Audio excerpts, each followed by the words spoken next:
Bismillahirrahmanirrahim. Assalamualaikum warahmatullahi wabarakatuh. Para mahasiswa yang berbahagia dan para pemirsa yang mudah-mudahan selalu dilindungi oleh Allah Subhanahu wa taala. Pada video kali ini saya akan memaparkan tentang bagaimana bahwa berlangsungnya proses pendidikan itu tidak lepas dari yang namanya lingkungan.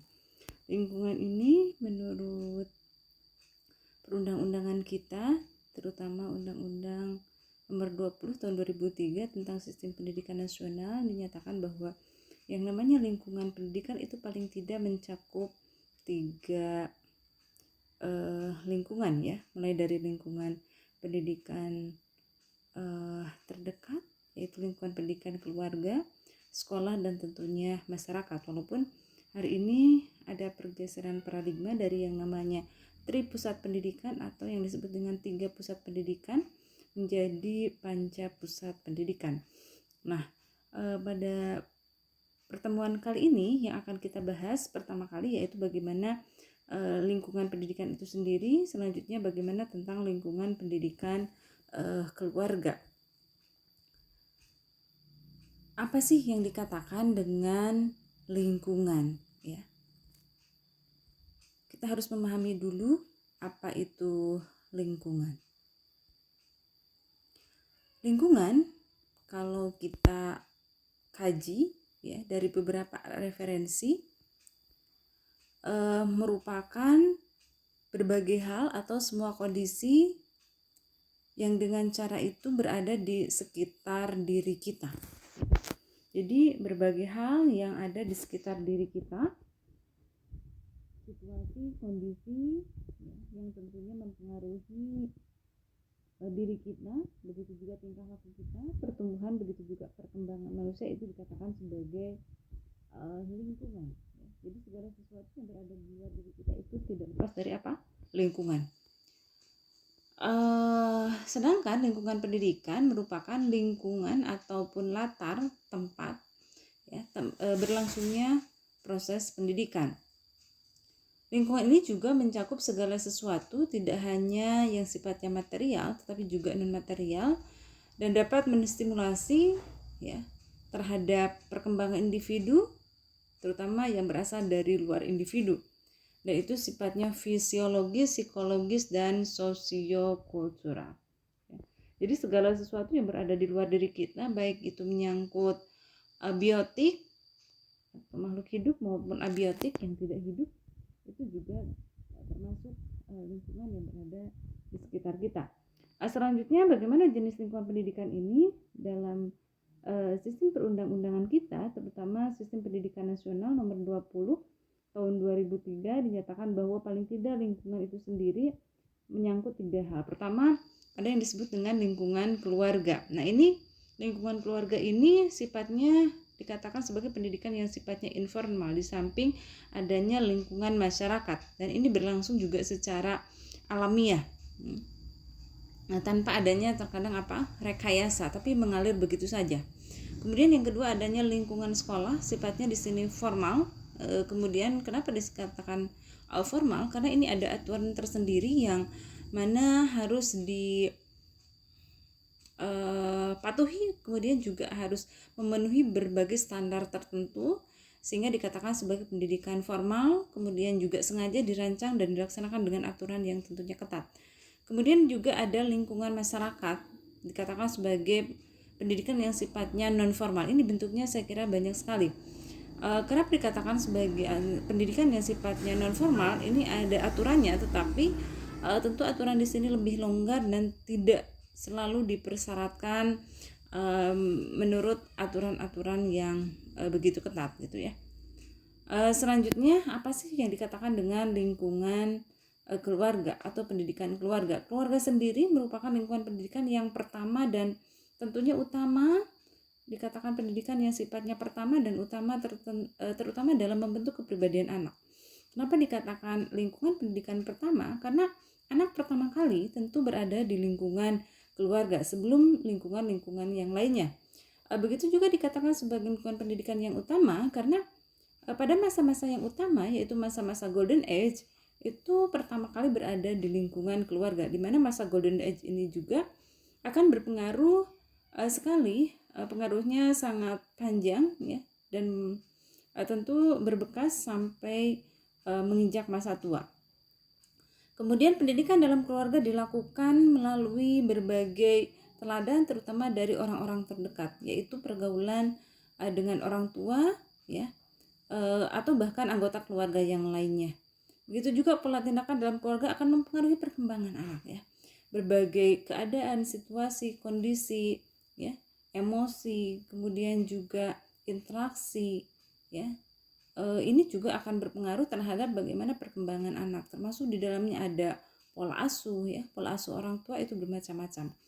Ini juga akan berpengaruh terhadap bagaimana perkembangan anak selanjutnya. Nah, selanjutnya apa sih yang dikatakan dengan keluarga? Keluarga paling tidak secara etimologis atau bahasa berasal dari dua kata, yaitu kata kaula dan warga. Kaula sendiri ini diartikan sebagai hamba ya. Sedangkan warga yaitu anggota.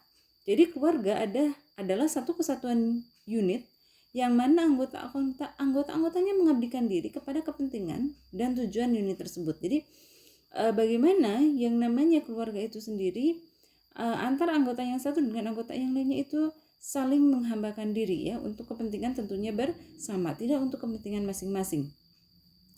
Di mana suatu lembaga atau juga unit sosial terkecil di masyarakat yang terbentuk tentunya melalui proses perkawinan yang sah. Dan itu biasanya terdiri dari ayah, ibu, serta anak-anak yang belum menikah. Nah, menurut beberapa orang ahli, diantaranya ada Horton dan Han, menyatakan bahwa yang namanya suatu kelompok yang mempunyai nenek moyang yang sama, atau bahkan suatu kelompok kekerabatan yang disatukan oleh darah atau bahkan perkawinan, pasangan perkawinan dengan tanpa anak atau bahkan dengan anak, atau bahkan pasangan tanpa nikah yang mempunyai anak dan satu orang anak dengan beberapa anak. Nah, itu juga dikatakan sebagai keluarga. Sedangkan dalam arti sempit, orang tua dan anak-anaknya dalam arti luas merupakan keluarga meliputi semua pihak yang ada hubungan darah atau bahkan keturunan. Nah, itu menurut F.J. Brown dan M.I. Sulaiman. Jadi yang namanya keluarga itu terdiri dari ayah, ibu, kemudian juga disertai dengan anak-anaknya atau bahkan tanpa anak-anak. Nah, menurut beberapa pakar, apa sih yang dikatakan dengan keluarga? Apakah ada ciri-cirinya keluarga itu sendiri atau begitu saja? Nah, menurut McIver paling tidak beberapa ciri yang dikatakan keluarga. Pertama, paling tidak adanya hubungan berpasangan kedua jenis ya. Adanya hubungan berpasangan, apakah tadi melalui pernikahan yang sah ya. Walaupun pernikahan itu sendiri bukan perkawinan ya. Pernikahan itu sendiri macam-macam namanya. Ada nikah siri lah, nikah agama lah, nikah tapi tentunya kalaupun ingin diakui, tentu harus melalui pencatatan proses perkawinan itu sendiri ya. Kemudian yang selanjutnya perkawinan atau bentuk ikatan lain yang mengokohkan hubungan tersebut ya. Jadi ada beberapa bentuk ikatan lain yang mana bisa mengokohkan hubungan kedua jenis kedua jenis manusia itu sendiri ya. Kemudian yang selanjutnya adanya pengakuan akan keturunan, kehidupan ekonomis yang diselenggarakan dan dinikmati bersama. Jadi tidak masing-masing ya. Jadi bagaimana walaupun misalnya istrinya bekerja juga tentu walaupun uang istri ya uang istri, uang suami uang istri gitu kan, tapi ya bisa dinikmati bersama. Kemudian yang selanjutnya yang kelima adanya kehidupan berumah tangga. Nah, apa sih yang dikatakan dengan pendidikan keluarga? Pendidikan keluarga adalah pendidikan yang dilaksanakan dan diberikan kepada anak sejak masa kandungan atau sejak masa bayi, selanjutnya dengan sejak bayi, kemudian masa kanak-kanak menjelang anak masuk ke pendidikan dasar atau pendidikan formal terendah, yakni pendidikan dasar. Nah, pendidikan yang diberikan kepada anak oleh keluarga, terutama oleh kedua orang tuanya yang berlangsung di lingkungan keluarga, baik anak masih dalam kandungan maupun setelah lahir, kanak-kanak, remaja hingga bahkan menginjak dewasa. Nah, itu yang dikatakan dengan pendidikan keluarga ya. Jadi kalau anak sudah menginjak dewasa atau sudah beranjak dewasa, itu sebenarnya sudah di luar tanggung jawab orang tua. Nah, di sini bagaimana pendidikan keluarga itu sendiri juga dinyatakan dalam Quran surat Sajdah ayat 9, bahwa kemudian dia menyempurnakan dan meniupkan roh atau ciptaannya ke dalam tubuhnya, dan dia menjadikan pendengaran, penglihatan, dan hati bagi kamu, tetapi sedikit sekali kamu bersyukur. Apa sih yang selanjutnya tujuan dari pendidikan keluarga itu sendiri? Nah, apa sih tujuan dari pendidikan keluarga? Yaitu untuk mewujudkan keluarga yang ideal guna terwujudnya keluarga sakinah, mawaddah, warahmah, atau menjadi keluarga yang tentram, saling mengasihi, saling menyayangi, sehingga menjadi keluarga yang sejahtera, yang bahagia baik di dunia maupun di akhirat. Nah, itu tujuan dalam pendidikan Islam ya. Salimatun fid dunya wa salimatun fil akhirah ya. Selamat di dunia, selamat di akhirat. Di akhirat ya. Di akhirat, bahagia di dunia, bahagia di akhirat ya. Nah, beberapa pola dalam tindakan dalam keluarga itu juga akan mempengaruhi terhadap perkembangan anak, atau beberapa pendidikan dalam keluarga juga akan berpengaruh terhadap bagaimana perilaku anak selanjutnya. Beberapa pola tindakan, misalnya ada pola tindakan yang bersifat otoriter, sehingga dalam bentuk reaksi, begitu juga bentuk yang lainnya, maka di sini juga akan berimplikasi kepada sikap ataupun pola tingkah laku dari anak. Dimana ketika keluarga menerapkan pola asuh otoriter, misalnya bahwa di sini beberapa anak akan menurut secara pasif ya. Kemudian ada juga anak yang melakukan perlawanan secara pasif atau bahkan secara aktif. Kemudian yang kedua ada juga pola tindakan yang sifatnya demokratis. Nah, itu seperti apa? Kemudian juga ada pola tindakan yang memberikan kebebasan. Nah, ini juga akan berimplikasi kepada pola-pola tindakan anak selanjutnya. Nah, di sini kira-kira di mana nih yang paling ideal, terutama untuk pola pendidikan anak zaman now ya. Nah, berkaitan dengan pendidikan keluarga ini juga tentu tidak sembarangan, tetapi ada dasarnya. Silahkan nanti teman-teman mahasiswa menganalisis pertama dari sistem perundang-undangan kita, yaitu Undang-Undang Sistem Pendidikan Nasional nomor 20 tahun 2003, pasal 7, pasal 27 dan pasal 28. Kemudian juga dalam Quran itu sudah jelas ya, surat An-Nisa, kemudian surat At-Tahrim, dan banyak juga hadis-hadis yang menyatakan bagaimana pentingnya pendidikan keluarga. Misalnya dalam Quran surat At-Tahrim dijelaskan bahwa bagaimana seruan kepada orang-orang yang beriman supaya menjaga diri dan keluarganya, terutama dari apa? Dari api neraka ya. Nah, itu. Nah, bagaimana suatu keluarga bisa menjadikan keluarga tersebut yang tentunya tadi keluarga sakinah, mawaddah, warahmah, tentu ini tidak sembarangan begitu saja, tetapi harus betul-betul bisa berfungsi dengan baik ya.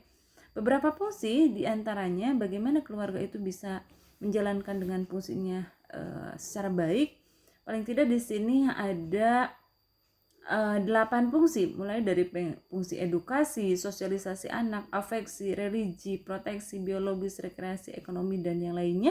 Ini juga penting untuk direalisasikan oleh berbagai anggota keluarga, sehingga bagaimana tujuan keluarga itu sendiri bisa tercapai, sehingga anak diharapkan tidak hanya misalnya cerdas secara akademis, tapi juga cerdas secara non akademis ya.